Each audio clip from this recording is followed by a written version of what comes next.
Hi highs, நம்ம இன்னைக்கு ஒரு டிஃப்ரெண்டான ரீபன் ட்ராமா தான் பார்க்க போகிறோம். சரி வாங்க அப்படியே வீடியோக்குள்ளே போயிடலாமா? ஸ்டார்டிங் சீனில் பார்த்தீங்கன்னா ஒரு 4 ஸ்கூல் பொண்ணுங்களை தான் காட்டுறாங்க. அதில் ஒரு ஸ்கூல் பொண்ணு கீழே விழுந்து பேச்சு மூச்சு இல்லாமல் கிடக்குறா. இதை பார்த்துட்டு மற்ற ஸ்கூல் பொண்ணுங்களுக்குலாம் அள்ளு விட்டுருது. இந்த பொண்ணு தான் சொல்கிறா, இவ நேம் வந்து மியோலி, இவங்க 2 பேருக்கும் இவ தான் ஹெட்டு போல. ஸோ அவ்வளோ சொல்கிறா, யாரும் பயப்படாதீங்க, அதான் இங்கே கேமராவே இல்லையே, ஸோ அவளே தான் கீழே விழுந்து செத்தன் கேஸ் ஆகிரும், நம்ம மேலே எந்த கேஸும் வராது, ஸோ நம்ம ஃபர்ஸ்ட் இங்கேருந்து கிளம்பலாம் அப்படின்னு சொல்லிட்டு அங்கிருந்து போவாங்களா. அப்போ என்ன ஆகுதுன்னா, பேச்சு மூச்சு இல்லாத பொண்ணு இருக்கா இல்லையா, அந்த பொண்ணு மியோலின் காலை பிடிப்பாலாமா. அதை பார்த்துட்டு எல்லாருக்குமே அள்ளி விட்டுருது. அப்பதான் இந்த பொண்ணுக்கு ஒரு விஷயம் ஞாபகம் வருது, நம்ம பிஸ்னஸ் விஷயத்தை பேசுறதுன்னா வெளியே போகணும், அப்படி இருக்கு இங்கே எப்படி வந்தோம் அப்படின்னு குழப்பத்திலே இருக்காங்க. ஸோ ஆக்சுவலி இவங்க தான் நம்ம ட்ராமாவோட ஹீரோனி. இவங்க இறந்து போயிட்டாங்க போல. ஸோ இவங்களுடைய சோல் தான் இந்த பொண்ணு உடம்புக்குள்ள ரீபான் ஆயிருக்கு. இப்போ அந்த மியோலின் பொண்ணும் சும்மா சத்த மாதிரி நடிச்சு எங்களே பயங்கட்டிட்டல்ல அப்படின்னு இவ ஹீரோனி அடிக்க கை வாங்குவல. நம்ம ஹீரோனி அவளை வசமா பிடிச்சு வச்சுட்டு, யார் நீங்களாம் அப்படின்னு சொல்லி கேட்டுட்டு இருக்க. ஃபர்ஸ்ட் விடுறியா இல்லையா, இல்லைன்னு வச்சுக்கோவேன் என் அப்பா கிட்ட சொல்லி உன் அப்பாவை வேலையிலேருந்து ஃபயர் பண்ண சொல்லிடுவேன் பார்த்துக்கோ அப்படின்னு இவ மிரட்டுவாளா. எது அப்பாவா, நானே ஒரு அனாதை, எனக்கு அப்பா எங்கேருந்து வந்தாங்களாமா அப்படின்னு இவ ரொம்ப ஷாக் ஆகுறா. அப்பதான் அவளுக்கு இன்னொரு விஷயமே ஞாபகம் வருது. இப்போ நம்ம ஹீரோனி ஒரு பொண்ணு உடம்புக்குள்ள இருக்கா இல்லையா, அந்த பொண்ணோட மெமரிஸ் தான் நம்ம ஹீரோனிக்கு ஞாபகம் வருது. ஆக்சுவலி இந்த பொண்ணோட நேம் வந்து சூஜின், நம்ம ஹீரோனியோட நேம் கூட சூஜின் தான். சூஜனோட அப்பா வந்து ஒரு கம்பெனில செக்யூரிட்டி கார்டா ஒர்க் பண்றாங்க. அதே கம்பெனில தான் இந்த மியோலினோட அப்பா இருக்காங்க இல்லையா, அவங்க வந்து ஒரு மேனேஜர் பொசிஷன்ல இருப்பாரு. ஸோ சூஜனோட அப்பா வந்து ஒரு செக்யூரிட்டி கார்டு தானே, அதனால மியோலினும் மியோலியோட ஃப்ரெண்டுமே எப்போ பார்த்தாலும் சூஜனை புலி பண்ணிட்டு இருப்பாங்க போல. அதனால தான் இந்த பில்டிங் கூப்பிட்டு வந்து புலி பண்ணியிருக்காங்க. இந்த மியோலின் பொண்ணு வந்து சூஜனை அடிச்சிருக்கா. அப்போ அவ வந்து படியிலேருந்து கீழே விழுந்து அதுல இறந்து போயிருக்கா. அதுக்கப்புறம் தான் இந்த பொண்ணு உடம்புக்குள்ள நம்ம ஹீரோனி ரீபன் ஆகி வந்திருக்கா. இப்போ இந்த விஷயம்லாம் நம்ம ஹீரோனிக்கு ஞாபகம் வரவும் அப்போ தான் ரீபன் தான் ஆயிருக்கோன்னு கன்ஃபார்மே பண்ணிக்கிறா. ஆனா அவளால நம்பவே முடியல. ஏன்னா நம்ம ஹீரோட நேமும் சூஜின் தான், இந்த பொண்ணோட நேமும் சூஜின் தான், சேம் நேம் வச்ச பொண்ணு உடம்புலேயே நம்ம ரீபன் ஆயிருக்கோம் அப்படின்னு கொஞ்சம் ஆச்சரியமா தான் இருக்கு. பட் இருந்தாலும் இந்த பொண்ணு ரொம்பவே பாவம், அப்பாவி பொண்ணை போட்டு இவங்க ரொம்பவே புலி பண்ணியிருக்காங்களே அப்படின்னு நம்ம ஹீரோனிக்கு சமக்கோ வருது. ஆக்சுவலி நம்ம ஹீரோனிக்கு புல்லிங்னாலே சுத்தமா பிடிக்காதான், அவ அதை ரொம்பவே இருக்கிறாளாம். இப்போ இந்த மியோலின் பொண்ணை அந்த பில்டிங் எட்ஜ் இருக்கு இல்லையா, அதுக்கிட்ட கூப்பிட்டு போய் இங்க இருந்து உன்னை கீழே தள்ளி விடட்டா, இங்க கேமராவும் கிடையாது, நீங்க செத்தா யாரும் கண்டுபிடிக்க முடியாது, நீங்களே தான் விழுந்து செத்தீங்க அப்படின்னு கேஸ் முடிச்சிருவாங்க அப்படின்னு பயங்காட்டும் போது இதை கேட்டு இந்த 3 பொண்ணுங்களுக்கும் அள்ளி விட்டுருது. ரொம்ப பயந்துட்டு நிற்காங்க. எங்களை விட்டுரு, அகைன் உன்னை டிஸ்டர்ப் பண்ண மாட்டோம் அப்படின்னு சொல்லி கெஞ்சி கேட்குறாங்க. இவளும் பொழைச்சி போட்டா அப்படின்னு சொல்லிட்டு அவங்க 3 பேரையும் எதுவும் பண்ணாம அங்கேருந்து கிளம்பிடா. இப்போ ஒரு கடைக்கிட்ட தான் வந்து நிற்பாளா. அங்கே இவளை பற்றின நியூஸ் தான் ஓடுது. நம்ம ஹீரோனி இருக்காங்க இல்லையா, அவங்க வாங் குரூப்போட சேர்மன் போல. அது போக அவங்க வந்து ஒரு கேங்ஸ்டர் தான், ஆனால் நல்லவங்களே எதுவும் பண்ண மாட்டாங்க, கெட்டவங்க இவங்க கிட்ட வம்பு பண்ணா ஸோ அடிச்சு வெளுத்து எடுத்துருவாங்க. ஸோ அந்த மாதிரி கேரக்டர் தான், மற்றபடி இவங்க நல்லவங்க தான். இப்போ அவங்க ஒரு ஆக்சிடென்ட்ல இறந்து போயிட்டாங்க அப்படின்னு நியூஸ் ஓடுமா. அதை பார்த்துட்டு இந்த கடையோட ஓனரோ பாவம் சின்ன வயசுல அந்த பொண்ணு இறந்து போயிட்டாலே அப்படின்னு அவரே கவலைப்படுறாங்க. இதை பார்த்துட்டு ஹீரோனியும் நான் இல்லாம என் பிரதர் எப்படி இருக்கான்னு தெரியல, அங்கே என்ன நிலமை போகுதுன்னு பார்த்துட்டு வருவோம் அப்படின்னு இப்போ அவளுடைய தம்பியை தான் பார்க்க போகிறா. அங்கே பார்த்தீங்கன்னா இவளை உள்ளே விட மாட்டுக்காங்க, ஸ்கூல் ஸ்டூடெண்ட் தானே, ஸோ ஸ்கூல் ஸ்டூடெண்ட்டுக்கு இங்கே அனுமதி கிடையாது, பேசாமல் இங்கேருந்து போ அப்படின்னு சொல்லிட்டு இருக்காங்க. அப்போ அந்த டைமில் அவளுடைய தம்பிக்காரனும் கெத்த வாரான். உன் ஷோல்டரில் அடிபட்டு இருந்துச்சு இல்லையா, அந்த காயம் இப்போ பரவாயில்லையா அப்படி சொல்லி கேட்குறா.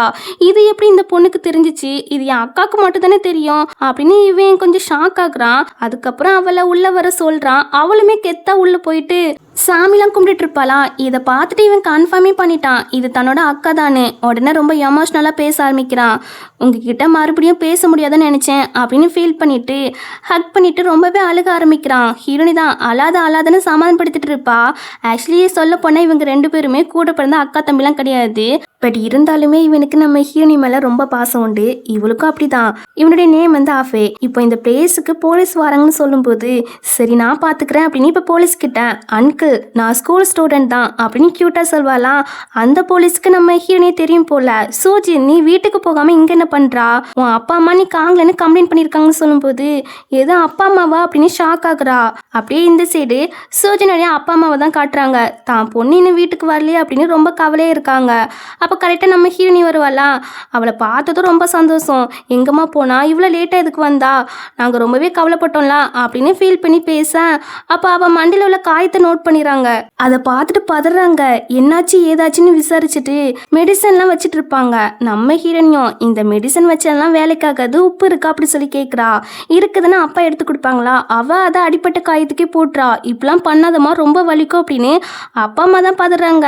இதெல்லாம் வலிக்காது, லைட்டான காயம் தானே, இது வச்சாதான் சீக்கிரமா குணமாகும் அப்படின்னு சொல்லிட்டு இருப்பா. சூஜினுக்கு கூட பிறந்த ஒரு தம்பி உண்டு போல. அவனுமே அக்கா என்னாச்சு அப்படின்னு அக்கறையே பார்க்க வருவானா. ஆனா இவளுக்கு தண்ணி தீ அதெல்லாம் பயமே இருக்காதான். ஆனா இந்த மாதிரி குட்டி வாண்டுகளை பார்த்தா பயமா இருக்குமா, அதனால கிட்டவே விட மாட்டுக்கா. அந்த குட்டி பையனா அக்காவுக்கு வலிக்க கூடாதுன்னு பாசமா ஊதி விடுவானா. அதெல்லாம் பார்க்கும்போது இவளுக்கு வித்தியாசமான ஃபீல் கொடுக்குது. எல்லாருமே இவகிட்ட நல்லா பாசமா நடந்துக்கிறாங்க இல்லையா, லவ் அண்ட் கேர் கொடுக்காங்க இல்லையா, அதெல்லாம் அவளுக்கு ரொம்ப பிடிச்சிருக்கு. ஃபேமிலி லவ்னா இப்படிதான் இருக்கும் போல அப்படின்னு அவளுக்கு ரொம்பவே ஹாப்பியா இருக்கு. அப்போ அந்த டைம்ல அப்பாவுக்கு கால் வருது. மியோலின் அப்பா இருக்காங்க இல்லையா, அவங்க தான் கால் பண்ணி ஏதோ ஒரு டாக்குமெண்ட் எடுத்துட்டு வர சொல்றாரு. அப்பாவுக்கு வேற வழி இல்லை, அவர் மேனேஜர், ஸோ அவர் சொல்றது கேட்டுதான் ஆகணும் அப்படின்னு கொஞ்சம் ஒர்க் இருக்குது நான் போயிட்டு வரேன் அப்படின்னு வெளியே போயிடாரு. உடனே ஹீரோனியா அப்பா எந்த கம்பெனியில் ஒர்க் பண்ணுறாங்க அப்படி சொல்லி கேட்குறா. தலையில் அடிப்பட்டோன்னே எல்லாம் மறந்துட்டியா அப்படின்னா அம்மா அந்த கம்பெனியோட நேமை சொல்கிறாங்க. அதை கேட்டோன்னே நம்ம ஹீரோனியும் இது நம்ம கம்பெனிக்கு கீழே உள்ள கம்பெனி இல்லை அப்படின்னு சொல்லி யோசிக்கிறா. இந்த சைடு நம்ம அஃபே தான் காட்டுறாங்க. அஃபே கிட்ட தான் இந்த மியோலின் அப்பா இருக்காங்க இல்லையா, அவர் பேசிட்டு இருக்காரு. அப்போ அந்த டைமில் அப்பாவும் வராங்க. இந்தாங்க நீங்கள் கேட்ட டாக்குமெண்ட் அப்படி சொல்லி கொடுக்குறாரு. ஆனால் அவர் நான் தான் மிஸ்டர் அஃபே கிட்ட பேசிட்டு இருக்கேன் இல்லையா, பின்ன எதுக்கு ஊடையில் டிஸ்டர்ப் பண்ணுறா அப்படி சொல்லி ரொம்பவே இன்சல்ட் பண்றாரு. பத்தாதுக்கு அப்பா சவுதியோட உள்ள வந்திருப்பாங்க. வெளியே ஹெவி மேல பெஞ்சிருக்குமா, அதனால இப்படி வந்திருப்பாங்க. ஆனா இவரு நீ இதை அழுக்காக்கிட்டா உன் ட்ரெஸ்ஸை வச்சு கிளீன் பண்ண அப்படின்னு சொல்றாரு. வெளியே ஹெவி மேல அதான் இப்படி வந்தேன் அப்படி சொல்லி பாக்குறாங்க அப்பா. ஆனா அவர் அதெல்லாம் கேட்க மாட்டேக்காங்க. அதெல்லாம் எனக்கு தெரியாது, நீ இப்போ கிளீன் பண்ணணும் அப்படின்னு சொல்லும்போது அப்பாவுக்கும் கஷ்டமா இருக்கு. ஆனா வேற வழியும் இல்லைல்ல, அதனால கிளீன் பண்ணிட்டு இருக்காரு. இந்த பக்கம் அம்மாவோ சடனா ஹெவியா மழை வேற பெய்ய ஆரம்பிச்சிட்டு அப்பா வேற கொடை எடுத்துட்டு போலியா அப்படின்னு கொஞ்சம் ஃபீல் பண்ணி பேசிட்டு இருப்பாங்களா. அதை நான் இருக்கலையே, நான் கொண்டு கொடுத்துட்டு வரேன் அப்படின்னு இப்போ நம்ம ஹீரோனே இந்த பிளேஸுக்கு தான் வாரா. பாக்குறா. பார்த்தா இந்த மியோலின் அப்பா இருக்காங்க இல்லையா, அவங்க ஷோவுமே தொடச்சு விட சொல்றாங்க அப்பா கிட்ட. அப்பா அதெல்லாம் முடியாதுன்னு சொல்றாங்க. நீ மட்டும் தொடச்சு விட்டான்னு வச்சுக்கோவேன், செக்யூரிட்டி கார்டுல இருந்து கம்பெனிக்குள்ள வேலை பார்க்குற மாதிரி வேலை போட்டு தர சொல்வேன் அப்படின்னு சொல்லும் போது அதை கேட்டோன்னா அப்பா தொடக்க ஆரம்பிச்சிட்டாங்க. இன்னைக்கு உன் பொண்ணால என் பொண்ணோட மூடே சரியில்லை அப்படி சொன்னதும் அப்பா ஓரளவு கெஸ் பண்ணிட்டாங்க. இவங்க பொண்ணு தான் பொண்ணை புள்ளி பண்ணியிருக்கான்னு. உடனே எதை பத்தி யோசிக்கவே இல்லையே, மண்டியில ஒயின் பாட்டில வச்சு அடிச்சு அவரை செமையா வெளுத்து எடுக்கிறாங்க. என் பொண்ணையே புள்ளி பண்ணிருக்கேன் அப்படின்னு சொல்லி ரொம்பவே அடிக்கிறாங்க. அஃபே தான் அவங்க ஆட்கள் கிட்ட சொல்லி அப்பாவை பிடிக்க சொல்றான். உடனே இந்த ஆளை பாத்தீங்கன்னா என்னையே அடிச்சிட்டாலா அப்படின்னா அப்பாவை அடிக்க வருவாங்களா. கரெக்டா இந்த டைம்ல ஹீரோனி அடிச்சு போட்டுறா. அடிச்சு போட்டுட்டு அப்பா நீங்க ஓகே தானே அப்படி சொல்லி கேட்பாலாம். அதை கேட்டோன்னா அஃபேக்கெல்லாம் சமஷாக்கு, எது இவங்க அக்காவோட அப்பாவான்னு. ஐயோ என் ஜோலி முடிஞ்சா அப்படின்னு அஃபே பதட்டமா நிக்க நம்ம ஹீரோனியும் அஃபே உன் கண்ணு முன்னாடி வச்சு அவர் புள்ளி பண்றாரு, ஆனா நீ பார்த்தும் கண்டுக்காத மாதிரி நிக்கிறியா அப்படின்னு கோவப்படுறா. இங்க அஃபேவோட அடியாட்கள்லாம் இந்த பொண்ணுக்கு கிறுக்கு பிடிச்சிட்டோ, நம்ம பாஸோட ஃபுல் நேம் வச்சு கூப்பிட்றா அப்படின்னு மற்ற அடியாட்கள்லாம் கொந்தளிக்கிறாங்க. உடனே அஃபே தான் இருமுறான். அதை புரிஞ்சுக்கிட்டு அப்பாவை ரிலீஸ் பண்ணிடுறாங்க. உடனே அப்பாவோ மிஸ்டர் அஃபே சாரி, அவ சின்ன பொண்ணு, அவ பேசினதுலாம் தப்பா எடுத்துக்கிடாதீங்க அப்படின்னு அப்பா சொல்லும் போது அங்கிள் நீங்க எதுக்கு சாரி கேட்குறீங்க, எல்லாமே ஏன் தப்பு தான், இந்தாங்க சிகரெட் எடுத்துக்கிடுங்க அப்படின்னு மரியாதையை பேச அப்பா தேங்க்ஸ் சொல்லிட்டு அதெல்லாம் வேண்டாம் அப்படி சொல்லும்போது இவன் காதலே சொருக்கி விட்டுட்டு ஹீரோனியை பார்க்குறான். பார்த்தா அவ என்னோட ஐடென்டிட்டியை ரிவீல் பண்ணா உன் ஜோலியை முடிச்சிருவேன் அப்படின்னு மிரட்டுறா. அதனால இவனும் எதுவும் பேசல, அப்பா கிட்ட மட்டும் சாரி கேட்டுட்டு இருப்பான். அப்ப இந்த பாத்தீங்கன்னா நீங்க எதுக்கு சாரி கேக்குறீங்க, இவங்கெல்லாம் கேவலமானவங்க அப்படின்னு அசிங்கமா பேசுவாரா. இதை கேட்டோன்னா அஃபேக்கெல்லாம் சமக்கம் வந்துடும். உடனே அவரை போட்டு அடிக்கிறான். அப்பவுமே இவரை அப்பாவை அசிங்கப்படுத்திருப்பார் இல்லையா, அதனால நம்ம ஹீரோனி ரிவெஞ்ச் எடுக்கிறா. அஃபை கிட்ட சொல்றா என் அப்பாவோட ஷூவை அந்த ஆளை துடைக்க சொல்லுன்னு. உடனே அவனுமே சொல்றான் அதுக்கு அந்த ஆளோ எது நான் இந்த செக்யூரிட்டி காலை பிடிக்கணுமா, அதெல்லாம் முடியாது அப்படின்னு மறுபடியும் இன்சல்ட் பண்ணி பேச மறுபடியும் அஃபை அடிச்சிடறான். இந்த டைம்ல இந்த கிளப்புக்கு மியோலியோட ஃப்ரெண்ட்ஸுமே வராங்க. இன்னைக்கு இந்த நைட் கிளப்பை என் அப்பா எனக்காக ஃபுல்லா புக் பண்ணியிருக்காங்க அப்படின்னு பேசிட்டு வர அப்ப இந்த ரூமுக்குலாம் அவங்க அப்பா இருக்கிறத பாக்குறா. என்னதான் நடக்குது அப்படின்னு எல்லாருமே வாட்ச் பண்ணிட்டு இருக்காங்க. இங்க இவரு அப்பாவோட ஷூவை தொடச்சு விட்டுட்டு அஃபை கிட்ட போதுமா அப்படி சொல்லி கேட்க, அவன் ஹீரோனி கிட்ட கேட்க, ஹீரோனி அப்பா கிட்ட கேட்க, அப்பா போதும் போதும் அப்படின்னு சொல்றாங்க. உடனே அஃபையுமே இனிமே இருந்தாலும் உங்களை புள்ளி பண்ண மாட்டாரு அப்படின்னு சொல்லிட்டு மறுபடியுமே சிகரெட்டு கொடுக்குறான். அப்பா சொல்றாங்க எனக்கு இந்த சிகரெட் பிடிக்கிற பழக்கெல்லாம் கிடையாதுன்னு. பரவாயில்ல வச்சுக்கிடுங்க அப்படி சொல்லிட்டு இவன் மறுபடியுமே இன்னொரு காதில் சொருக்கி வச்சுட்டு எப்படி கலக்கிட்டனா அப்படின்னு ஹீரோனியை பார்த்து கேட்குறான். அவளுமே சூப்பர் அப்படி சொல்லி கண்ணாலேயே ஆன்சர் பண்ணுவா. இப்போ இங்கே நடக்கிற எல்லாத்தையும் இந்த மியோலின் பொண்ணு பார்த்துருப்பா. அவளால் ஏற்றுக்கிற முடியல தான் அப்பா போயும் ஒரு செக்யூரிட்டி ஷூவை தொடச்சிருக்காங்களே அப்படின்னு. அதனால நம்ம ஹீரோனி மேலே செம கோவம் வருது. அதுக்கப்புறம் ரிவெஞ்ச்லாம் எடுத்து முடிச்சுட்டு அப்பாவும் பொண்ணும் வீட்டுக்கு தான் போயிட்டு இருக்காங்க. அப்போ அப்பா சொல்றாங்க இங்க நடந்தது எதுவுமே அம்மா கிட்ட சொல்லாதன்னு. அவளும் சரின்னு சொல்லிட்டு அப்பா கிட்ட ஜாலியா பேசிட்டு போவா. இப்படியே ரெண்டு பேரும் ஜாலியா பேசிட்டு வீட்டுக்கும் போயிடுவாங்க. தென் கட் பண்ணா அடுத்த நாள் காட்டுறாங்க. அடுத்த நாள் நம்ம ஹீரோனி வந்து ஸ்கூலுக்கு தான் கிளம்பி வந்துட்டு இருப்பாளா. அப்போ ஒரு ஸ்டூடெண்ட் வந்து கிளாஸ்மேட் அப்படின்னு இவன் மேல கை வைக்க இவ பின்னாடி யாருன்னு எட்டி கூட பார்க்கலாம். ஆனா அவனை போட்டு அடிச்சு விட்டுறா. அதுக்கப்புறம் தான் தெரியுது இவளுடைய கீச்சன் வந்து கீழே விழுந்திருக்கு. அதுதான் அந்த பையன் எடுத்து கொடுக்க வந்திருக்கிறான். ஆனா இவ அடிச்சிட்டல்ல, அதனால சாரி அப்படி சொல்லி அதை வாங்கிக்கிறா. இவன் அப்பதான் நம்ம ஹீரோட ஃபேஸே பாக்குறான். பார்த்துட்டு சூஜி நீனா முன்னாடி ப்ரொபோஸ் பண்ணது ஃபெயில் ஆயிட்டுனே இப்ப இந்த மாதிரி அடிச்சு என்ன ஒத்துக்க வைக்க பாக்குறியா அப்படின்னு சொல்லும் போது எது நான் ப்ரொபோஸ் பண்ணனா அப்படின்னு இப்பதான் நம்ம ஹீரோனிக்கு அந்த விஷயமே ஞாபகம் வருது. ஆக்சுவலி சூஜின் பொண்ணு இருக்கா இல்லையா, அவளுக்கு இந்த பையனா ரொம்பவே பிடிக்கும். அதனால ஒரு நாள் லவ் லெட்டர் கொடுத்துருப்பா. அதுக்கு அந்த பையன் வந்து ஃப்ராங்கா சொல்லியிருப்பான் அவன் ஏஜ்ல இருக்கிற பொண்ணுங்களை அவனுக்கு பிடிக்காதம்மா, அவனை விட வயசுல மூத்த பொண்ணுங்களா இருப்பாங்க இல்லையா அவங்கள தான் பிடிக்குமா. ஸோ அதை சொல்லும் போது இவளுக்கு கஷ்டமா இருக்கு. இதை மியோலின் பொண்ணுமே பார்த்துருப்பா. அவளுக்குமே இந்த பையனை பிடிக்கும் போல. நம்ம ஆள்கிட்டவே இவள் லவ் லெட்டர் கொடுத்துட்டாலே அப்படின்னு இவளுக்கு சூஜின் மேல செம காண்டா இருக்கும். அதுக்கப்புறம் தான் அந்த பில்டிங் கூப்பிட்டு போய் இப்படி புள்ளி பண்ணியிருப்பா. இப்போ பிரசன்ட்ல இந்த விஷயம்லாம் நம்ம ஹீரோனிக்கு ஞாபகம் வரவும் சாரிட குட்டி பையா அதெல்லாம் மறந்துரு அப்படின்னு சொல்லிட்டு போறா.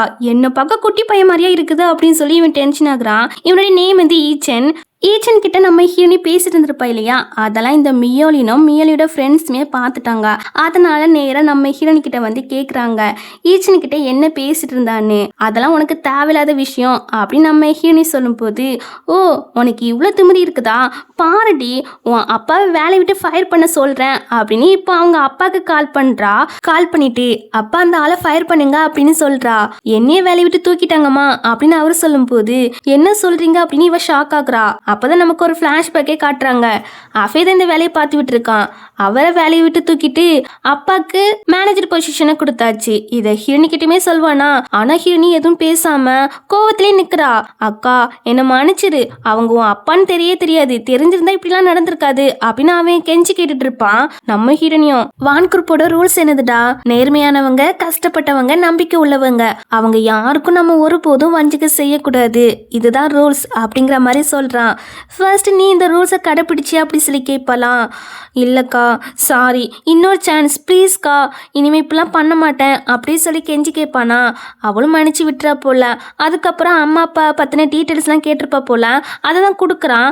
அப்பா வந்து ரொம்பவே ஹார்ட் ஒர்க் பண்ணி கிராமத்துலேருந்து முன்னேறி வந்தவங்களாம். ஆனால் அம்மா வந்து ஒரு ஆர்டினரி ஃபேமிலிலாம் கிடையாதான். சூ ஃபேமிலி இருக்கு இல்லையா, அந்த வீட்டு பொண்ணாமா பணக்கார ஃபேமிலி தான். ஆனால் உங்களுக்குலாம் பணக்கார கிடையாது, அதை விட கம்மி தான். பட் பணக்கார ஃபேமிலி. அம்மா வந்து அந்த ஃபேமிலியே வேண்டாம் அப்படின்னு அவங்களுடைய உறவை கட் பண்ணிட்டு வந்துட்டாங்களாமா. அப்படின்னு ஆஃபே கலெக்ட் பண்ணி எல்லா விஷயத்தையும் ஹீரோனி கிட்ட சொல்லிட்டு இருப்பான். இப்போ பிரசன்ட்ல மியோலின் இருக்கா இல்லையா, அவங்க அப்பாவுக்கு வேலை போயிட்டு இல்லையா, அதனால நம்ம ஹீரோட அப்பா அம்மாவை பற்றி ரொம்பவே கேவலமாக பேசுகிறா, ரொம்பவே இன்சல்ட் பண்ணி பேசுகிறா. இதை கேட்டோன்னே நம்ம ஹீரோனிக்கு சமக்கம் வந்துட்டு கண்ணத்திலே பொழிச்சுன்னு 2 அடியை வைக்கிறா. இனிமே தப்பா பேசுவா அப்படின்னு. அவ ஏன் என்னடி வேடிக்கை பார்த்துட்டு இருக்கீங்க, அவளை அடிங்க அப்படின்னு அவளுடைய ஃப்ரெண்ட்ஸ் கிட்ட சொல்லிட்டு இருக்கா. அவள்வ அடிக்க மாட்டுக்கல்வ பயப்படுறாங்க நம்ம ஹீரோனியை பார்த்து. அப்ப அந்த டைம்ல டீச்சர் வராங்க. உடனே இவ டீச்சர் கிட்ட போய் மாட்டி விடுறா நம்ம ஹீரோனிய. ஆக்சுவலி இவங்க இருக்காங்க இல்லையா, இவங்க மியோலினோட ஆன்டி தான். அதனால மியோலினுக்கு ஃபேவரா தான் பேசுறாங்க. இப்போ ஹீரோனி கிட்ட உன் பேரண்ட்ஸை வர சொல்லு, அவங்க கிட்ட பேசணும் அப்படின்னு சொல்றாங்க. அடுத்த செகண்டே அம்மாக்கு கால் பண்ணி வர சொல்லியாச்சு போல. நீ அடிச்சியா அப்படின்னு ஹீரோன் கிட்ட கேட்பாங்களா. அவளும் ஆமாங்கிறா. உடனே இந்த டீச்சரோ என்ன பொண்ணு வளர்த்து வச்சிருக்கீங்க அப்படின்னு சொல்லி அம்மாவையும் ஹீரோனியை பத்தியும் ஃபேமிலி பத்தியும் ரொம்ப தப்பா பேசுறாங்க, ரொம்பவே இன்சல்ட் பண்றாங்க. இதை கேட்டோன்னா அம்மாக்கே கோவம் வந்துட்டுனா பாத்துக்கோங்களேன். இன்னொரு தடவை தப்பா பேசுனீங்க உங்க கண்ணு பழுத்து போயிடும் அப்படின்னு சொல்லி மிரட்ட இவங்களுக்கு ஒரு செகண்ட் அள்ளி விட்டுருது. பட் இருந்தாலும் கெத்த விட மாட்டேக்காங்க. என்ன ஓவரா பேசுறீங்க, உங்க பொண்ணு தானே தப்பு பண்ணிருக்கா, என்கிட்ட நீங்க ரூடா பேசுறீங்க, நான் அவளை ஃபயர் பண்றேன் அப்படின்னு சொல்லிட்டு இருக்கும் போதே அந்த இடத்துக்கு பிரின்சிபல் வராங்க. அவங்களுக்கு ஆல்ரெடி அம்மாவை தெரியும் போல, அம்மாவுக்குமே இந்த பிரின்சிபல்லாம் ஆல்ரெடி தெரிஞ்சிருக்கு. ஸோ அதனால ரெண்டு பேருமே பேசுறாங்க. பிரின்சிபல்லாம் அம்மாவுக்கு ரொம்ப மரியாதை கொடுத்து தான் பேசுறாங்க, ரொம்ப ரெஸ்பெக்டா நடந்துக்கிறாங்க. அப்படியே பேசிட்டு அங்கிருந்து கிளம்பிடுவாங்க. இதை பார்க்கும்போது இவங்க எல்லாருக்குமே ரொம்ப ஷாக்கு. உடனே இந்த லேடிக்கு பெரிய பேக்ரவுண்ட் இருக்குமோ அப்படின்னு சந்தேகப்பட, அப்பெல்லாம் கிடையாது, என் அப்பா சொல்லியிருக்காங்க இவங்க ஜஸ்ட் ஹவுஸ் ஒய்ஃப் தான், புவர் ஃபேமிலி தான் அப்படின்னு மியோயின் வந்து அவ ஃப்ரெண்ட்ஸ் கிட்ட சொல்லிட்டு இருப்பா. பிரின்சிபலே அம்மா கிட்ட மரியாதை கொடுத்து தான் பேசிட்டு போனாங்க, அதனால இந்த டீச்சருக்கு பயம் கொடுத்துருது. உடனே அவங்களுமே அம்மா கிட்ட மரியாதை தான் நடந்துக்கிறாங்க. அப்புறம் இதை பத்தி நான் கிளியரா இன்வெஸ்டிகேஷன் பண்ணிட்டு யார் மேல தப்பு இருக்குதுன்னு உங்ககிட்ட சொல்றேன், நீங்க இப்ப போலாம் அப்படின்னு மரியாதையா வழி அனுப்பி விடுறாங்க. அம்மாவுமே ஹீரோனி கிட்ட நீ கிளாஸ்க்கு போ, நான் பிரின்சிபல்ல பார்த்து பேசிட்டு போறேன் அப்படின்னு சொல்லிட்டு இவங்க பிரின்சிபல் ரூமுக்கு தான் போறாங்க. ஆனா நம்ம ஹீரோனிக்கு ஏதோ தப்பா நடக்க போகுதுன்னு ஃபீல் ஆகுது. ஸோ அவ அம்மா போறதே பார்த்துட்டு இருப்பா. அம்மாவோ பிரின்சிபல் கிட்ட வந்து தேங்க்ஸ் ஹெல்ப் பண்ணதுக்கு அப்படின்னு சொல்லிட்டு இருக்க. ஆனா அந்த பிரின்சிபல் பாத்தீங்கன்னா நல்லவர் மாதிரிலாம் தெரியல. அதாவது அம்மா சூ ஃபேமிலி வீட்டு பொண்ணுன்னு இந்த பிரின்சிபலுக்கு தெரிஞ்சிருக்கு. ஸோ இவளை நமக்கு சொந்தமாக்கிட்டோம்னா அந்த பணக்கார சூ ஃபேமிலி கூட நமக்கு கனெக்ஷன் வந்துடும், அப்புறம் நம்மளும் பெரிய பணக்கார தான் அப்படின்னு அல்ப பத்தில அம்மா கிட்ட உன் புருஷனை டிவோர்ஸ் பண்ணிட்டு என்ன மேரேஜ் பண்ணிக்கோ அப்படின்னு பேட்டேஜ் பண்ணி பேசுறாரு. அம்மாக்கெல்லாம் சம கோவம் வந்துட்டு அதெல்லாம் முடியாது, ஃபர்ஸ்ட் மரியாதையா நடந்துக்கிடுங்க அப்படின்னு சொல்லி பாக்குறாங்க. ஆனா அந்த ஆளு கேட்கவே மாட்டுக்காரு. அம்மா கிட்டவே தப்பா நடக்க பாக்குறாரு. கரெக்டா இந்த டைம்ல நம்ம ஹீரோனி வந்து அவரை சர மாதிரி வெளுத்து கட்டுறா. உடனே அவரு ஹீரோனி ஸ்கூலை விட்டு ஃபயர் பண்ணிடுறாங்க. அம்மாவும் சொல்றாங்க சாரிம்மா, நான் பணக்கார விட்டு போகணும்னு சொல்லாம மறைச்சதுக்கு, ஆனா நான் அந்த ஃபேமிலி வேண்டான்னு உறவை முறிச்சிட்டு வந்துட்டேன் அப்படின்னு சொல்லும்போது, அம்மா பணம்லாம் ஒரு மேட்ரே கிடையாது, லவ் தான் முக்கியம், இந்த உலகத்துல ரொம்பவே முக்கியம்னு பார்த்தீங்கன்னா லவ் தான், பணம் எப்போனாலும் சம்பாதிச்சுக்கலாம் அப்படின்னு நம்ம ஹீரோனி ரொம்ப மெச்சூரா பேசுவாளாம். அதை கேட்கும்போது அம்மாக்கே ஹாப்பியா இருக்கும். கவலைப்படாதம்மா, இதை விட ஃபேமஸான ஸ்கூல்ல ஒன்று சேர்த்து விடுறேன் அப்படின்னு அம்மா சொல்லுவாங்க. இப்படியே ரெண்டு பேரும் பேசிட்டு அப்படியே வீட்டுக்கு போயிடுவாங்க. அப்புறம் ஹீரோனி வந்து ஆஃபே கிட்ட ஹெல்ப் கேட்டிருக்கா, இந்த யூனிவர்சிட்டியில போர்ட் ஆஃப் மெம்பரா என்ன சேர்த்து விடு அப்படின்னு. ஸோ அதுக்கான எல்லா ஏற்பாடுமே ஆஃபே பண்ணிட்டான். அதுக்கான டாக்குமெண்ட்டை தான் நம்ம ஹீரோனி கிட்ட கொடுத்துட்டு இருக்கான். நம்ம ஹீரோனே சொல்றா இதை வந்து யார்கிட்டயும் சொல்ல வேண்டாம், சீக்ரெட் ஐடென்டிட்டியாவே இருக்கட்டும் அப்படிங்கிற மாதிரி சொல்வா. இப்போ அடுத்த நாள் ஆகுதா. அடுத்த நாள் வழக்கம் போல நம்ம ஹீரோனி ஸ்கூலுக்கு வருவாளா. வந்து பார்த்தா அவளுடைய டெஸ்க்லாம் இருக்கே இருக்காது. ஆக்சுவலி நம்ம ஹீரோனியை ஃபயர் பண்ணியாச்சு அப்படின்னு இந்த மியோயின் பொண்ணு தான் இந்த மாதிரி வேலையை பார்த்து விட்டு இருக்கா. என் ஆன்டி கிட்ட பிரின்சிபல் சொன்னாங்களாம் உன்னை ஃபயர் பண்ணியாச்சுன்னு. அப்படி இருக்க நீ எதுக்கு ஸ்கூலுக்கு வந்தாடி அப்படி சொல்லி கேட்குறா. எது என்ன ஃபயர் பண்ணிட்டாங்களா? ஃபயர் பண்ணாங்கன்னா ஃபர்ஸ்ட் அறிவிப்பு பலகையில ஒட்டி போடுவாங்களே, ஆனா அதே மாதிரி விஷயம் ஒண்ணுமே நடக்கலையே. ஸோ சும்மா ரூம்ல கிளப்புற வேலை வச்சுக்கிறாத அப்படின்னு சொல்லிட்டு நம்ம ஹீரோனி இவளுடைய பிளேஸ்ல போய் உட்காரா. இவளுக்குன்னா சமக்கு வந்துட்டு அடிக்க கை வாங்குவாளா. அப்போ நம்ம ஹீரோனி முறைப்பா. அவ கண்ணை பார்த்ததும் இவளுக்கு அள்ளி விட்டுருது. அன்னைக்கு நம்ம ஹீரோனி மிரட்டிருப்பா இல்லையா, அந்த விஷயம் தான் கண்ணு முன்னாடி ஞாபகம் வருது. ரொம்ப பயமா இருக்கு, இருந்தாலும் கெத்த விட்டுறக்கூடாது இல்லையா, அதனால உன்னை அப்புறம் பாத்துக்கிறேன்டி அப்படி சொல்லிட்டு அவ வெளியே போயிடா. இதெல்லாம் ஈச்சனுமே பாக்குறான். சாதுவா இருக்கிற பொண்ணா இந்த மாதிரி போல்டா இருக்கிறா அப்படின்னு ஆச்சரியமா பார்த்துட்டு இருப்பானா. உடனே அவனுடைய ஃப்ரெண்டு காரணம் டே என்னடா அவளே பாக்குறா அப்படின்னு சொல்லி கேட்கவும் ஒன்னும் இல்லை அப்படின்னு சொல்லிட்டு ஈச்சன் வந்து அங்கிருந்து கிளம்பிடான். இதுவே இந்த பக்கம் பிரின்சிபலை தான் காட்டுறாங்க. அவரை பார்த்தீங்கன்னா செம காமெடியா இருக்காரு. அவர் வந்து நம்ம ஹீரோனியா ஃபயர் பண்ற அப்படின்னு மேல இடத்துல ரிப்போர்ட் பண்ணியிருப்பார் போல. ஸோ அங்கிருந்து என்ன வந்திருக்குன்னா, அந்த பொண்ணெல்லாம் ஃபயர் பண்ணக்கூடாது, உங்களை தான் ஃபயர் பண்றோம், நீங்க அன்ஃபேரா நடந்துக்கிறீங்களாமே அப்படின்னு சொல்லி ஃபயர் பண்ணிடுறாங்க பிரின்சிபலை. அவருக்கு இதை கேட்டோன்னே சமஷாக்கு. நியூ போர்டு மெம்பர் தான் இப்படி பண்ணியிருக்காங்கன்னு அவருடைய அசிஸ்டன்ட் சொல்லும் போது அவங்களுக்கு ஏன் மேல என்ன வெறுப்பு அப்படின்னு சொல்லி இவர் புலம்புறாரு. அவருக்கு என்ன பொண்ணே தெரியல. நைட்டு நம்ம ஹீரோனுடைய பக்கத்து வீட்டுக்காரங்களாம் நம்ம ஹீரோனிய பத்தி தான் காசி பேசிட்டு இருக்காங்க. பணக்கார ஸ்கூல்ல இருந்து இவளை ஃபயர் பண்ணிட்டாங்களாமா, கண்டிப்பா இவன் மேலதான் தப்பு இருக்கும் அப்படின்னு காசி பேசிட்டு இருக்க. இதை கேட்டோன்னே நம்ம அம்மாக்கும் சரி ஹீரோனுக்கும் சரி சமக்கம் வருது. ஹீரோனி என்ன பண்றானா அவங்க மேலேயே தண்ணியை ஊத்தி விட்டுறா. ஊத்தி விட்டுட்டு சாரி கை தவறி கவுந்துட்டு அப்படின்னு சொல்லிட்டு இருப்பா. அப்போ கரெக்டா பிரின்சிபல்லாம் அவருடைய அசிஸ்டன்ட்டுமே வராங்க. வந்து அம்மா கிட்ட தான் சாரி கேட்குறாங்க. சாரி நான் அப்படி பண்ணியிருக்க கூடாது, நீ தானே உன் ஃபேமிலி கிட்ட சொல்லி என்னை ஃபயர் பண்ண சொல்லியிருக்கிறா, ப்ளீஸ் உன் ஃபேமிலி கிட்ட மெசேஜ் பண்ணி சொல்லிடு, இனிமேல் நான் அப்படிலாம் பண்ண மாட்டேன், என்னை ஃபயர் பண்ண வேண்டாம் சொல்லிடு அப்படின்னு அப்படின்னு இவர் கெஞ்சி கேட்குறாரு. நான் ஒன்றும் அப்படி சொல்லவே இல்லை, சூ ஃபேமிலி கிட்ட நான் ஹெல்ப்பே கேட்கல, அண்ட் உங்களை ஃபயர் பண்ணதுக்கும் எனக்கும் எந்த சம்மந்தம் கிடையாது அப்படின்னு அம்மா சொல்றாங்க. பட் அவரு சொன்னதே சொல்லிட்டு இருக்கவும் நம்ம ஹீரோனியும் அதான் என் அம்மா இல்லைன்னு சொல்றாங்களே, பேசாம இங்கிருந்து போங்க அப்படின்னு நம்ம ஹீரோனி மிரட்டும் போது அவங்களுமே இவகிட்ட மறுபடியும் அடி வாங்கிடக்கூடாது அப்படின்னு பயந்து ஓடிறாரு.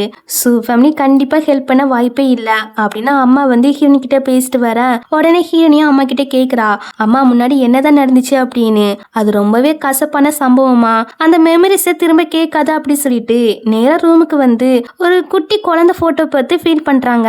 ஆக்சுவலி அது ஒரு பொன் குழந்தையாமா, சின்ன வயசுல தொலைஞ்சிட்டான், ஆனா அது இறந்து போயிட்டு போல. இப்ப மட்டும் நீ உயிரோட இருந்திருந்தான்னா உனக்கு 25 வயசு ஆயிருக்கும், அழகா கியூட்டா இருந்திருப்பா அப்படின்னு அவங்க குழந்தை போட்டோ பார்த்து ஃபீல் பண்ணி பேசிட்டு இருக்காங்க. ஃபீல் பண்ணி பேசிட்டு கண்டிப்பா சூ ஃபேமிலியை மன்னிக்க மாட்டேன் அப்படின்னு சொல்லிட்டு இருக்காங்க. சோ இவங்க சொல்றதை வச்சு பார்த்தா சூஜனுக்கு ஒரு அக்கா இருந்திருக்கு, அந்த பொண்ணு தொலைஞ்சதுக்கும் சூ ஃபேமிலிக்கும் ஏதோ ஒரு சம்மந்தம் இருக்கு போல. அதான் அம்மா அவங்க ஃபேமிலிய அந்த அளவுக்கு வெறுக்கிறாங்க. கட் பண்ண நம்ம அஃபேர்க்கோம் இல்லையா, இப்போ ஹீரோனி கல்லறு முன்னாடி நிக்கிறான், அஞ்சலி செலுத்த வந்திருக்கானாமா. நீங்க இறந்தப்போ நான் 3 நாளா தொடர்ந்து ஒரே அழுதுட்டு இருந்தேன், உங்களுக்கு ஜஸ்ட் 25 வயசு தானே, அதுக்குள்ளே போயிட்டீங்க அப்படி சொல்லி ரொம்பவே அழுதுட்டு இருந்தேன், மனசே உடைஞ்சு போயிட்டு. ஆனா மறுபடியும் வந்தீங்க இல்லையா, அப்போ ரொம்ப சந்தோஷமாகிட்டேன் அப்படின்னு சொல்லி அந்த பொக்கையை நம்ம ஹீரோனிக்கு முன்னாடி வைக்க வருவானா. நம்ம ஹீரோனி ஒரு முறை மறைக்க பாருங்க. சரி சரி அப்படி மூஞ்ச வைக்காதீங்க, நான் உங்ககிட்ட வைக்கல, இந்த கல்லறையிலே வைக்கிறேன் அப்படின்னு அவன் அந்த கல்லறையில வச்சுட்டு முன்னாடி மாதிரி எங்க கூட இருப்பீங்கன்னு பார்த்தேன், ஆனா நீங்க எப்போ பார்த்தாலும் அந்த ஃபேமிலி கூடயே இருக்கீங்க, அதுதான் எனக்கு கொஞ்சம் வருத்தமா இருக்குது அப்படிங்கிறான். டே போன லைஃப்ல அந்த மாதிரி வாழ்க்கையே வாழ்ந்தேன், இந்த லைஃப்ல எனக்குன்னு ஒரு ஃபேமிலி இருக்குது, ஃபேமிலி கூட இருக்கிறதும் நல்லதா இருக்குதுடா, இதுமே ஒரு ஹாப்பியான ஃபீல் தான் கொடுக்குது அப்படின்னு அஃபைய சமாதானப்படுத்திட்டு இருப்பா. அப்புறம் 2 பேருமே ரொம்ப நேரம் பேசிட்டு அப்படியே வீட்டுக்கு கிளம்பிடுவாங்க. வீட்டுல தம்பிக்காரன் இருக்கான் இல்லையா, அவன் ஹிரணிக்காக தான் வெயிட் பண்ணிட்டு இருந்திருப்பான் போல. இப்போ ஹிரணி வந்ததும் அக்கா டீச்சர் இன்னைக்கு ஒரு கிஃப்ட் தந்தாங்களே, ஃபாரின் சாக்லேட்டு, இந்தாக்கா சாப்பிட்டு அப்படி சொல்லி கொடுக்குறான். நீ சாப்பிட்டு எனக்கு பிடிக்காதுங்கிறா. போய் சொல்லாதக்கா, உனக்கு இது ரொம்ப பிடிக்கும் எனக்கு தெரியும் அப்படி சொல்லும் போது, பரவாயில்ல இந்த குட்டி பையன் அவ அக்காக்கு என்ன பிடிக்கும் ஏது பிடிக்கும்னு தெரிஞ்சு வச்சிருக்கான் அப்படின்னு சொல்லிட்டு, சரி டீச்சர் எத்தனை தந்தாங்க அப்படின்னு சொல்லி கேட்குறா. ஒண்ணுதான் சொல்லவும், எது ஒண்ணுதானா, அந்த ஒண்ணு என்கிட்ட தந்துட்டா அப்ப நீ என்ன பண்ணுவ? இல்ல அப்பா அம்மா சொல்லியிருக்காங்க ஏதாட ஸ்பெஷலான போறணும்னா அக்காக்கு கொடுத்துட்டு தான் சாப்பிடணும்.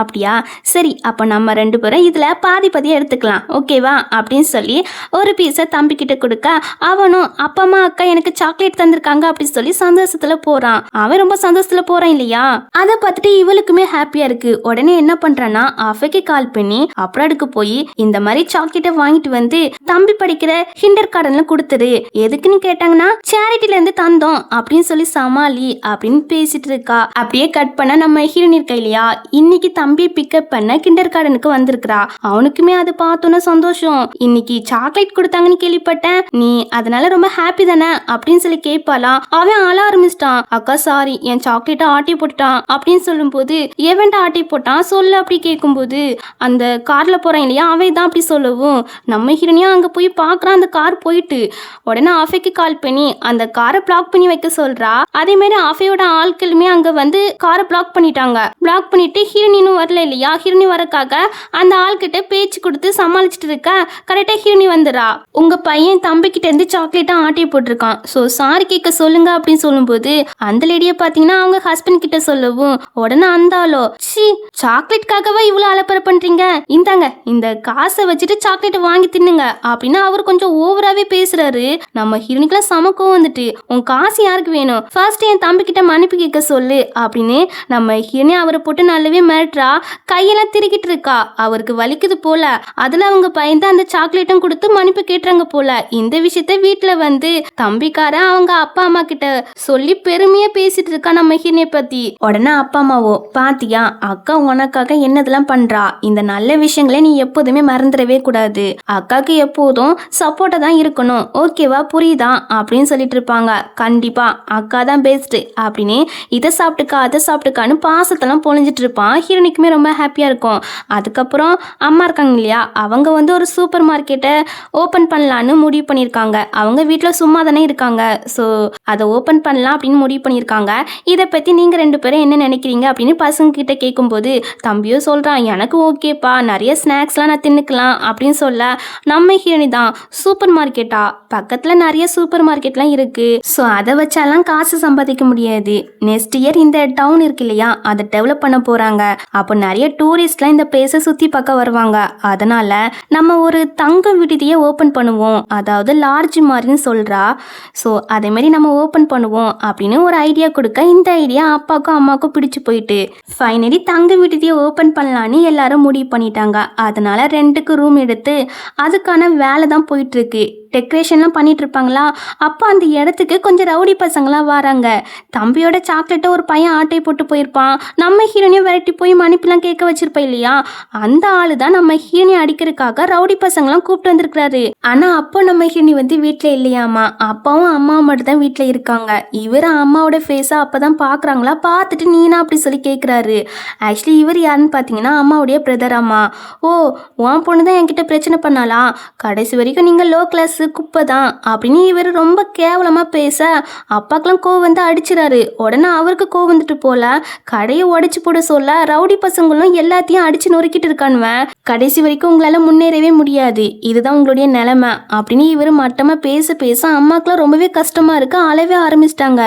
தென் கொஞ்ச நேரத்திலே நம்ம ஹீரோனையும் தம்பியும் ஸ்கூலுக்கு போயிட்டு வருவாங்களா. உடனே அம்மாவும் அப்பாவும் இந்த ரவுடி பசங்க கண்ணில் இவங்க மாட்டிடக்கூடாது அப்படின்னு இங்கிருந்து போங்க அப்படின்னு சொல்றாங்க. ஹீரோனி அதெல்லாம் கேட்பாளா என்ன, அப்பா எனக்கு தான் செல்ஃப் டிஃபென்ஸ் தெரியுமே அப்படின்னு சொல்லிட்டு அம்மாவோட பிரதர் கிட்ட முன்னாடி வாங்கினது பத்தலையா அப்படி சொல்லி கேட்க அவருக்கு ஹீரோனோட கண்ணு பார்த்தாலே பயமா தான் இருக்கு. பட் இருந்தாலும் நம்ம தனியா வரலையே, ரவுடி பசங்களை கூப்பிட்டு வந்திருக்கோம், அதனால நம்ம எதுக்கு பயப்படணும் அப்படின்னு அந்த ரவுடி பசங்க கிட்ட ஹீரோனை அடிக்க சொல்ல அவங்களுமே அடிக்க தயாரா தான் நிக்கிறாங்க. அப்போ என் பொண்ணை தொடர்னா என்னதான் தாண்டி போகணும் அப்படின்னு சொல்லிட்டு இருக்காரு. அப்பா இதை நானே பாத்துக்கிறேன் அப்படின்னு சொல்லிட்டு இவா அவங்க எல்லாரையுமே வெளுத்து கெட்டுறா. அவங்களுக்கு அடி தாங்க முடியல, ரொம்பவே வலிக்க ஆரம்பிச்சிட்டு அந்த ரவுடி கேங்க்கு ஹெட் இருப்பான் இல்லையா, அவனே பயந்து சாரி கேட்க ஆரம்பிச்சிட்டான். சாரி மேடம், இனிமே உங்க வழியில நாங்க வரமாட்டோம் அப்படின்னு சொல்லிட்டு அங்கிருந்து கிளம்புறானுவன். டே எங்கடா போறீங்க, நில்லுங்கடா அப்படின்னு இந்த ஆளுமே நைஸா எஸ் ஆயிலான்னு பாக்குறாரு. பட் ஹீரோனி வாசமா பிடிச்சு வச்சிரா. இதெல்லாம் அடிச்சு நொறுக்கிருக்கீங்க, இதுக்கு காம்பன்சேஷன் யார் பே பண்ணுவாங்களாம், ஸோ 5 மில்லியன் தாங்க அப்படி சொல்லி கேட்குறா. எது 5 மில்லியனா, முடியாது முடியாது அப்படிங்கிறாரு. அப்போ உங்க காலை உடச்சி விட்டதான் சரிப்பட்டு வரும் அப்படின்னு இவன் மறட்டவும் அவரு பயந்துறாரு. சரி சரி வேண்டாம், நான் காசே பே பண்ணிடுறேன் அப்படின்னு இப்போ பே பண்ணிட்டு அங்கேருந்து ஓடிறாரு. அவங்களாம் போன பிறகு அப்பா அம்மா தம்பிலாம் ஹீரோனை பத்தி பெருமையா பேசிட்டு இருக்காங்க. எனக்கும் இதே மாதிரி அடிக்கிறதுக்கு சொல்லி தரணும் அப்படின்னு தம்பி கேட்டுட்டு இருப்பான். அப்புறம் அம்மாவும் அப்பாவும் அந்த தங்கு விடுதி இருக்கு இல்லையா, அதை தான் கிளீன் பண்ணிட்டு இருக்காங்க. அதை பார்த்துட்டு ஹீரோனியும் அஃபைக்கு தான் கால் பண்றா. அஃபை என்ன பண்றான்னா அடிச்சு நொறுக்கி விட்டுட்டு போயிருப்பானு இல்லையா ரவுடி பசங்க, அந்த ரவுடி பசங்களே மிரட்டிருப்பான் போல. உடனே அந்த ரவுடி பசங்க வந்து இந்த பிளேஸுக்கு தான் வராங்க. இதை பார்த்துட்டு அம்மா அப்பா மறுபடியும் பிரச்சனை பண்ணதான் வந்திருக்காங்க போல அப்படின்னு நினைச்சிட்டு இருப்பாங்களா. ஆனா அந்த ரவுடி பசங்களாம் பிரச்சனைலாம் பண்ண வரல, ரெஸ்பெக்டா வணக்கம்லாம் சொல்றாங்க. இதை நாங்கள் க்ளீன் பண்ண தான் வந்தோன்னு சொல்லும்போது அம்மாவும் அப்பாவும் நம்பவே மாட்டுக்காங்க. போய் சொல்லாதீங்க, மறுபடியும் உடைக்க தானே வந்திருக்கீங்க, அதான் கட்டையெல்லாம் கொண்டு வந்திருக்கீங்க, பேசாம இங்கேருந்து கிளம்புங்க அப்படின்னு சொல்லும்போது ஐயோ ரிட்டர்ன் போனால் மிஸ்டர் அஃபே நம்மளை வச்சு செஞ்சிருவாரு, வேற வழியே இல்லை அப்படி சொல்லிட்டு அந்த கட்டையெல்லாம் கீழே போட்டுட்டு இவங்க எல்லாரும் மொத்தமாக அங்கே ஓடி போகிறாங்க. அதை பார்த்துட்டு அப்பாலாம் அடிக்க தான் வரணும் போல அப்படின்னு சண்டைக்கு தயாராக நிற்காங்க. ஆனால் அவன்வன் அடிக்கலாம் செய்யல, பின்னாடி ஓடி போறான்வன். அந்த இடத்த போய் க்ளீன் பண்ணிட்டு இருக்காங்களா. இதை பார்த்துட்டு அம்மா அப்பாக்கெல்லாம் ஆச்சரியமா இருக்கு. நம்ம ஹீரோனியே சொல்றா, அம்மா அப்பா அவங்க நிஜமாவே இங்க வேலை பார்க்க தான் வந்திருக்காங்க, நீங்க கவலைப்படாதீங்க அப்படின்னு சொல்லிட்டு இருப்பா. ஸோ அப்பதான் அவங்களுக்குமே நிம்மதியா இருக்கு. நம்ம தங்கு விடுதியை ஓப்பன் பண்ண போறோம் அப்படின்னு 4 பேருக்குமே ரொம்ப சந்தோஷமா இருக்கு. அதுக்கப்புறம் நம்ம அஃபையும் ஹீரோனியும் மீட் பண்ணி பேசிக்கிறாங்க. என்னன்னா நம்ம ஹீரோனி வந்து முன்னாடி அவளுடைய சொந்த பேரண்ட்ஸ் யாருன்னு கண்டுபிடிக்க சொல்லியிருப்பா போல. அதான் அஃபை இப்ப கண்டுபிடிச்சிட்டான். ஸோ நான் கண்டுபிடிச்சிட்டேன்னு சொல்லும் போது அதெல்லாம் எனக்கு இப்ப தேவையில்லை, முன்னாடி அவங்களும் ரொம்பவே வெறுத்தேன் என்ன அனாதையை விட்டுட்டு போயிட்டாங்களேன்னு, ஆனா இப்போ அதை பத்திலாம் கவலையே இல்லை, ஏன்னா இப்போ எனக்குன்னு ஒரு குடும்பம் இருக்கு. ஸோ எனக்கு அந்த டீட்டெயில்ஸ்லாம் வேண்டான்னு சொல்லும்போது அஃபை தயங்கி தயங்கி சொல்றான், சூஜின் தான் உங்க சொந்த தங்கச்சி அண்டு அவங்க அப்பா அம்மா தான் உன்னுடைய சொந்த அப்பா அம்மா அப்படின்னு சொன்னதும் நம்ம ஹீரோனுக்கு மனசே உடைஞ்சு போயிருது. ஏன்னா அவளை சின்ன வயசுலயே அனாதையை விட்டுட்டு போயிட்டாங்க இல்லையா, அந்த வெறுப்பு தான். உடனே அடுத்த செகண்டே கிளப்புக்கு போய் சோகமா சரக்கு அடிச்சிட்டு இருக்கா. அஃபை சொன்னதான் ஞாபகம் வருது, உங்க சொந்த அப்பா அம்மா இவங்க தான் அப்படின்னு. ஸோ அதனால ரொம்பவே சோகமாக சரக்கடிச்சிட்டு இருப்பாளா. அப்போ ஒருத்தன் வம்பு பண்ண நம்ம ஹிரணி யாரு அவனே மிரட்டி அனுப்பி விட்டுறா. இதெல்லாம் ஈச்சன் பார்த்துருப்பான், அவனும் அந்த கிளப்புக்கு வந்திருப்பான் போல. இப்போ நேர ஹீரோனி கிட்ட வந்து குடிக்காத, பொண்ணுங்க நிறைய குடிச்சா அவங்களுக்கு தான் ஆபத்துன்னு சொல்றான். நான் நிறைய குடிச்சா எனக்குலாம் ஆபத்து கிடையாது, மற்றவங்களுக்கு தான் ஆபத்து அப்படின்னு இவ சொல்றா. இப்படி இவங்க பேசிட்டு இருக்கும் போதே நம்ம ஹிரணி மயங்கிறா. 4-5 கிளாஸுக்கே இந்த பாடி தாங்கல போல. ஸோ அப்படியே மயங்குறாளாம். அப்படியே கட் பண்ணா வீட்டுக்கு வந்துட்டா போல. ஒரே வாந்தி. அம்மா கேட்காங்க, அம்மா இப்படி குடிச்சிட்டு வந்திருக்கிறா, மனசு கஷ்டப்படுற மாதிரி எதாட்ட நடந்துச்சா அப்படி சொல்லி கேட்குறாங்க. அவள் அஃபே சொன்னதெல்லாம் நினச்சி பார்த்துட்டு அப்படிலாம் இல்லைங்கிறா. அப்போ எதுக்குமா குடிச்சா அப்படி சொல்லி கேட்க, சும்மா அது எப்படி இருக்குதுன்னு ட்ரை பண்ணி பார்த்தேன், மற்றபடி எதுவும் கிடையாது அப்படி சொல்லி சமாளிக்கிறா. அப்பா அம்மே நீ சாப்பிடுவேன் அப்படின்னு கஞ்செல்லாம் கொண்டு வைக்கிறாங்க. அந்த டைம்ல அம்மா சடனாக மயக்க போட்டு விழுந்துறாங்க. உடனே என்னாச்சு ஏதாச்சுன்னு ஹாஸ்பிட்டலுக்கு தான் கூப்பிட்டு போறாங்களா. டாக்டர் சொல்றாங்க அவங்க நேரத்துக்கு நேரம் சாப்பிடாம போய் குடல்வால் வந்துட்டு இவங்களுக்கு ஃபர்ஸ்ட் வயிறு வலிச்சிருக்குமே அப்படின்னு சொல்லி கேட்கும்போது ஆமா பெயினா இருக்குதுன்னு சொன்னா. ஹாஸ்பிட்டலுக்கு வரலான்னு தான் பார்த்தோம், பட் முடியல, ஏன் தப்பு தான் அப்படின்னா அப்பா ரொம்பவே ஃபீல் பண்ணுறாங்க. சரி சர்ஜரி பண்ணணும், இப்போ ரெஸ்ட் எடுக்கட்டும், ஏதாட்டும் எமர்ஜென்சினா கூப்பிட்டுங்க அப்படி சொல்லிட்டு டாக்டர் அங்கேருந்து போயிடறாங்க. ஆக்சுவலாக அம்மாவுக்கு வயிறு வலிச்சிருக்கும் போல், ஹாஸ்பிட்டலுக்கு போகலான்னு தான் பார்த்துருக்காங்க. பட் ஹீரோனி வீட்டுக்கு போகல இல்லையா, ஸோ அந்த கவலையில் அவங்க ஹாஸ்பிட்டலுக்கு போகலையாமா. இதெல்லாம் ஹீரோனிக்கும் தெரிய வருது. அவளுக்கு ரொம்பவே கஷ்டமாக இருக்குது. நேராக ஆஃபே தான் மீட் பண்ண வந்திருக்கா. அவன் சொல்கிறான் அம்மாவுக்கு சர்ஜரி பண்ண ஒரு பெஸ்ட் டாக்டரை அரேஞ்ச் பண்ணிட்டேன், கவலைப்படாதீங்க அப்படின்னு சொல்கிறான். சரி அவங்க பொண்ணு மேலே அவ்வளோ பாசம் வச்சுருக்காங்க, பார்க்கவும் நல்லவங்க மாதிரி தான் தெரியுது. அப்படி இருக்கும்போது அவங்க என்னை அம்போன் விட்டுட்டு போக வாய்ப்பே இல்லை. ஸோ இதுக்கு பின்னாடி ஏதோ நடந்திருக்கு, இதை பற்றி இன்வெஸ்டிகேஷன் பண்ணு அப்படின்னு ஆஃபே கிட்ட சொல்லிட்டு அடுத்த நாள் காலையில் தான் இவங்க 3 பேரும் வீட்டுக்கு வராங்க போல. அம்மாவுக்கு சர்ஜரிலாம் முடிஞ்சிட்டு போல, இப்போ ஹாஸ்பிட்டல் தான் இருக்காங்க. இவங்க 3 பேரும் வீட்டுக்கு வருவாங்க. அப்போ அப்பாவும் சொல்கிறாங்க நைட்டு ஃபுல்லாக ஹாஸ்பிட்டலில் இருந்து நீங்கள் 2 பேரும் ரொம்ப டயர்டாக இருப்பீங்க, அதனால நீங்கள் ஸ்கூலுக்குலாம் போக வேண்டாம், வீட்டில் ரெஸ்ட் எடுங்க, நல்லா தூங்குங்க, நான் ஸ்கூலுக்கு கால் பண்ணி லீவ் கேட்டுறேன் அப்படின்னு அப்பா சொல்லும்போது சரிப்பா நாங்கள் தூங்க போகிறோம் அப்படி சொல்லிட்டு இவங்க உள்ளே போவாங்களா. அப்போ உள்ளே இருந்து நம்ம ஈச்சன் வரான். டே நீங்கள் என்னடா பண்ணுற அப்படி சொல்லி கேட்கும்போது நேற்று நீ ரொம்ப குடிச்சியா, குடிச்சு வர மட்டையாகிட்டா, நான் தான் கொண்டு இங்கே ட்ராப் பண்ணேன் அப்படின்னு சொல்கிறான். அப்போ தான் இவளுக்குமே ஞாபகம் வருது, ஆக்சுவலி இவள் போதையில் முன்னாடி எனக்கு வீடெல்லாம் கிடையாது, இப்போ எனக்கு இருக்குது அப்படின்னு உலகிட்டுலாம் வந்திருப்பா. இவனும் அதை பெருசாலாம் எடுத்துக்கிட மாட்டான், அப்படியே வீட்டில் வந்து சேர்த்துருப்பான். அம்மா தான் ரொம்ப லேட் ஆகிட்டு நீ இங்கே தங்கிக்கோ அப்படின்னு சொல்லியிருப்பாங்க.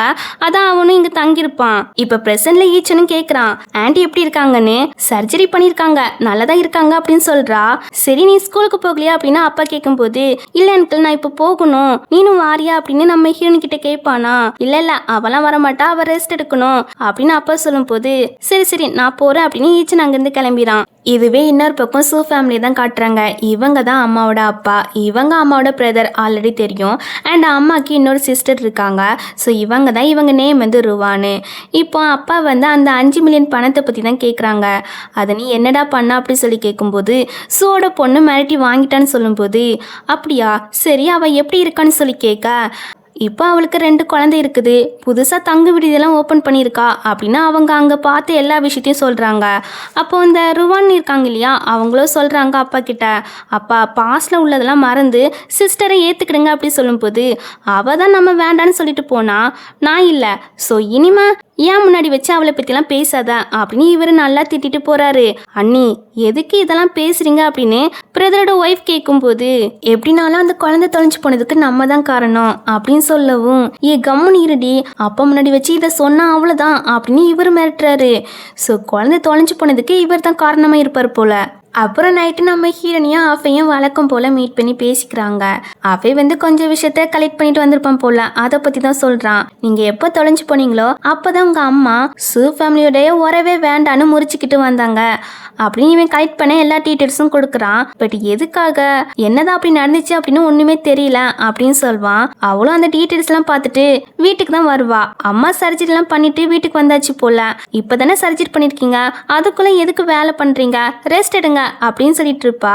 சரி சரி அப்படின்னு சொல்லிட்டு தம்பி கிட்ட கீழே போய் ஈச்சனவை சாப்பிட்டு கூப்பிட்டுவான் அப்படின்னு சொல்றாங்க. தம்பியும் சரின்னு சொல்லி கூப்பிட்டு போறான். அவன் இங்க என்ன பண்றான் அப்படி சொல்லி கேட்கும்போது அவன் இங்க தங்கினா இல்லையா, அது அவனுக்கு ரொம்பவே பிடிச்சு போயிட்டான், ரொம்ப கம்ஃபர்டபுளா இருக்குதான், அதனால 1 year லீஸுக்கு சைன் போட்டிருக்கான்னு சொல்லும் போது எனக்கு தெரியும் அவன் பார்க்கவே நல்ல பையன் மாதிரியே தெரியல அப்படின்னு அப்பா சொல்றாங்க. உங்களுக்கு வயசாகிட்டே போகுது அதான் இப்படி நினைக்கிறீங்க, அந்த பையன் நல்ல மாதிரி தான் எனக்கு தெரியுது அப்படின்னு அம்மா சொல்வாங்க. அப்புறம் மொத்தமா டின்னர் சாப்பிட்டு தான் உட்காந்துருக்காங்க. அப்போ ஈச்சனும் சொல்றான், தேங்க்ஸ் அங்கிள் ஆண்டி, இதே மாதிரி வீட்டு சாப்பாடு சாப்பிட்டே ரொம்ப நாள் ஆகுதா அப்படிங்கிற மாதிரி சொல்றான். அப்பாக்கு அவனை பிடிக்கல போல, அதனால மூஞ்ச வேறப்பாவே வச்சுட்டு நீ இங்க தங்க போற இல்லையா, இதுக்கு உன் பேரண்ட்ஸ் ஒத்துக்கிட்டாங்களா அப்படின்னு சொல்லி கேக்குறாங்க. எனக்கு பேரண்ட்ஸே இல்ல, அவங்க இறந்து போயிட்டாங்கன்னு சொல்லும் போது இதை கேட்டு எல்லாருக்குமே கஷ்டமா இருக்கு, அப்பாவுக்குமே கஷ்டமா தான் இருக்கு. 12 வயசுல இருந்து நான் தனியா தான் வளர்ந்தேன், என் வீட்லயும் சரி என் மனசுலயும் சரி எப்போதும் எம்டியா தான் இருக்கும். ஆனா இந்த பிளேஸ் எனக்கு ரொம்பவே பிடிச்சிருக்கு, இங்க ஒரு வித்தியாசமான ஃபீல் கொடுக்குது அப்படின்னு சொல்லும்போது அம்மாவோ இது உன் வீடு மாதிரி, நீ எவ்வளோ நாள்னாலும் இங்கேயே தங்கிக்கலாம் அப்படின்னு சொல்றாங்க. அப்பாவுமே கரைஞ்சிட்டாங்க போல. இதை சாப்பிட்டு அப்பதான் நல்லா ஸ்ட்ராங்கா இருக்கலாம் அப்படின்னு ஃபுட்டெல்லாம் எடுத்து வைப்பாங்க. அவனுக்கு அதெல்லாம் பார்க்கும்போது ரொம்ப ஹாப்பியா இருக்கு. அப்புறம் நம்ம ஹீரோனி வந்து ஈச்சனை பத்தி அவைகிட்ட விசாரிக்க சொல்லியிருப்பா போல. அவையும் விசாரிச்சுட்டு சொல்றான், ஈச்சனை அப்பா அம்மா கார் ஆக்சிடென்ட் தான் இறந்து போனாங்க, கடைசியில் அவனுக்கு மிஞ்சது ட்ரஸ்ட் ஃபண்டு தான், அவங்க பேரண்ட்ஸ் தான் எல்லா ஏற்பாடும் பண்ணி வச்சுட்டு போயிருக்காங்க. சொல்லப்போனால் அவன்கிட்ட ஏகப்பட்ட பணம் இருக்கு, பணம் மட்டும்தான் இருக்கு, மற்றபடி அவன் தனிமையில தான் நேரத்தை செலவு பண்ணியிருக்கிறான் அப்படின்னு சொல்லும்போது நம்ம ஹீரோனிக்கு ஈச்சனுடைய கஷ்டம் புரியுது. ஏன்னா நம்ம ஹீரோனியும் சின்ன வயசுலேருந்து தனியாக தானே வளர்ந்துருக்கா. ஸோ அதனால அவனுடைய கஷ்டம் புரியுது. அப்போ அந்த இடத்துக்கு ஈச்சனே வாரான். அப்படியே 2 பேரும் பேசிக்கிறாங்க. என்ன மறுபடியும் குடிக்க ஆரம்பிச்சிட்டியா அப்படின்னு சொல்லி கேட்க, ஆமா பட் இது அவளுக்கு போதை ஏறாது அப்படின்னு பேசிட்டு, உன்னுடைய தனிமை எப்படி இருக்கும்னு எனக்கு புரியுது, முன்னாடி நானும் உன்ன மாதிரி தான் தனிமையில இருந்தேன், ஆனா இப்போ அப்படிலாம் இல்ல அப்படின்னு சொல்லும் போது பரவாயில்ல, இவ என் மேல பாவெல்லாம் படல, என்னுடைய உண்மையான ஃபீலிங்க புரிஞ்சுக்கிட்டு இருக்கா அப்படின்னு இவனுக்கு ரொம்பவே ஹாப்பியா இருக்கு. இப்படி இவங்க பேசிட்டு இருக்கும் போது அந்த இடத்துக்கு அப்பா வராங்க. சாப்பிட்ட ஃப்ரூட்ஸ் எல்லாம் எடுத்துட்டு வந்திருக்காங்க. அப்போ நம்ம ஹீரோனி வச்சிருக்கிற ஆளுக்குகளை பாத்துறாங்க போல. உடனே ஈச்சன் தான் சமாளிக்கிறான், நான் தான் குடிச்சிட்டு இருந்தேன், அவ ஒரு மடக்கு கேட்டா அதான் கொடுத்தேன் அப்படின்னு சொல்லி சமாளிக்கிறான். ஹீரோனிய மாட்டை விடாம காப்பாத்துறானாமா. அப்பாவோ சரி சரி அதிகமா குடிக்காதீங்க, இந்தாங்க ஃப்ரூட்ஸை சாப்பிடுங்க அப்படின்னு கொடுத்துட்டு போயிடறாங்க. அப்பா போன பிறகு இவங்க 2 பேருமே சேர்ந்து சரக்கு அடிச்சுட்டு ரொம்ப நேரம் பேசிக்கிறாங்க, ஜாலியா பேசிட்டு இருப்பாங்க. அப்படியே கட் பண்ண மறுநாள் ஆகுதா. மறுநாள் காலையில ஒரு 2 ஆஃபீஸர் வராங்க. எதுக்குன்னு பாத்தீங்கன்னா கஸ்டமர் யாரோ கம்ப்ளைண்ட் பண்ணியிருக்காங்க, இங்க தங்கு விடுதலை எதுவுமே சரியில்லை அப்படின்னு கம்ப்ளைண்ட் பண்ணியிருக்காங்க. அதனால தான் இங்க வந்திருக்காங்க. இப்போ அம்மா அப்பா கிட்ட இந்த இடத்த விட்டு நீங்க காலி பண்ணணுமா, எங்க பாஸ் சொன்னாங்கன்னு சொல்லும்போது என்ன பேசுறீங்க, நாங்க 1 வருஷத்துக்கு இதோட 2 பே பண்ணிட்டோம், ஸோ நவள முடியாது அப்படின்னு அப்பா அம்மா சொல்லவும் அதெல்லாம் தெரியாது, கஸ்டமர் தான் கம்ப்ளைண்ட் பண்ணியிருக்காங்க, ஸோ கஸ்டமர் எல்லாரும் இந்த இடத்த விட்டு காலி பண்ணி போங்க அப்படின்னு சொல்லும்போது இதை கேட்டு அவங்க எல்லாருமே கொந்தளிக்க ஆரம்பிக்கிறாங்க. என்ன சொல்றீங்க, நாங்கள் நேற்று தான் வந்து ஸ்டே பண்ணோம், அப்போ எங்களுடைய காசை ரிட்டர்ன் தாங்க அப்படின்னு அம்மா அப்பா கிட்ட பிரச்சனை பண்ணிட்டு இருக்காங்க. இதில் இந்த மொட்டை மண்டையை வேற ஓவரா பிரச்சனை பண்ணிட்டு இருக்கான். ஆக்சுவலி இவன் நேற்று நைட் இங்கே ஸ்டே பண்ணிட்டு அப்படியே இங்கே உள்ளதை ஃபோட்டோ எடுத்துட்டு இருந்தானாமா. இதை ஈச்சன் பார்த்துருக்குறான்.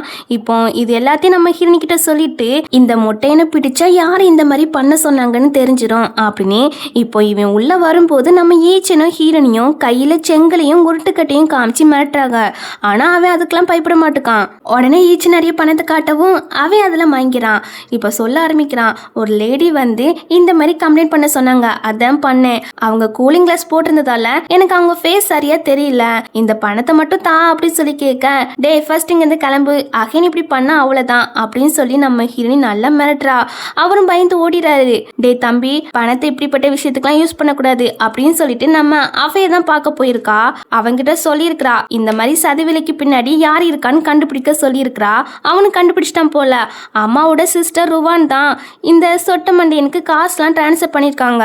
ஸோ அநேகமாக இந்த மாதிரி கம்ப்ளைண்ட் பண்ண சொன்னதே அவங்களா தான் இருக்கும் அப்படின்னு அஃபே சொல்லும்போது என்ன சொல்றா, அம்மா முன்னாடி இந்த ருவான் சிஸ்டரை பற்றி சொல்லியிருக்காங்களே, இவங்க தான் அவங்க வீட்டிலே ரொம்ப நல்லவங்க, கைண்டான பொண்ணு, அம்மா அப்பாக்கெல்லாம் ரொம்ப ஹெல்ப்ஃபுல்லாக இருப்பாங்களாம். அப்படி இருக்கும்போது அவங்க அம்மா அப்பாவுக்கு ஏன் இந்த மாதிரி பிரச்சனை கொடுக்குறாங்க, இதை நானே பார்த்துக்கிறேன் அப்படின்னு சொல்லிட்டு அவன் நேராக வீட்டுக்கு வருவாளா. வீட்டுக்கு வந்தால் அங்கே அந்த ருவான் சிஸ்டர் இருக்காங்க இல்லையா, அவங்க இருக்காங்க. அவங்க அம்மா அப்பாவை பார்க்க வந்திருப்பாங்க போல.